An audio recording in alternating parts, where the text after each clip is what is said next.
রাশিয়ার কাছ থেকে সামরিক সরঞ্জাম কেনা নিয়ে নয়াদিল্লির ওপর শুল্কের বোঝা চাপিয়েছে ওয়াশিংটন, যার ফলে দুই ঐতিহ্যবাহী মিত্র যুক্তরাষ্ট্র ও ভারতের সম্পর্কে কিছুটা ভাটা পড়েছে।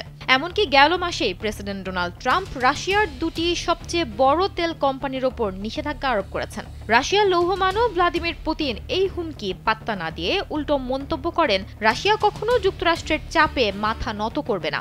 আর এর পরপরই রাশিয়া তাদের সবচেয়ে উজ্জ্বল সম্পদ হীরাকে বেছে নিয়েছে তাদের তুরুপের তাস হিসেবে। মস্কো থেকে সিদ্ধান্ত নেওয়া হয়েছে ভারতে আরও দ্বিগুণ মাত্রায় হীরা রপ্তানি করা হবে। সেনসেশন ক্লাসিক স্ট্রবেরি ও কফি ভ্যারিয়েন্টে।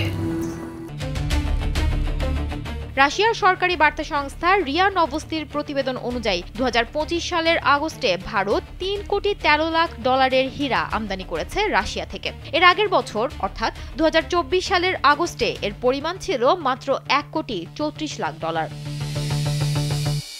2025 সালের জানুয়ারি থেকে আগস্ট পর্যন্ত এই 8 মাসে রাশিয়ার মোট হীরা রপ্তানির পরিমাণ দাঁড়িয়েছে $34,21,00,000, যা আগের বছরের অর্থাৎ 2024 সালের প্রথম 8 মাসের তুলনায় 40% বেশি।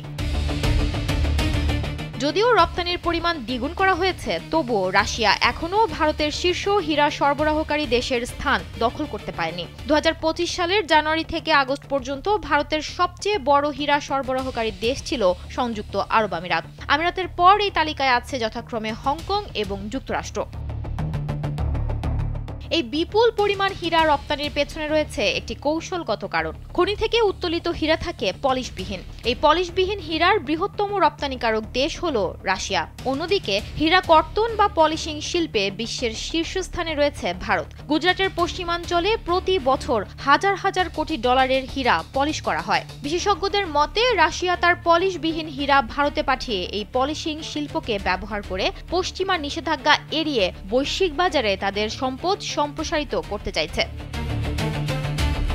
কেননা ইউক্রেন যুদ্ধের জেরে 2022 সাল থেকে যুক্তরাষ্ট্র, ইউরোপ এবং G7 জোটের নিষেধাজ্ঞার কারণে রাশিয়ার রাষ্ট্রায়ত্ত হীরা উত্তোলন ও রপ্তানিকারী কোম্পানি আলরোসার ওপর চাপ ছিল।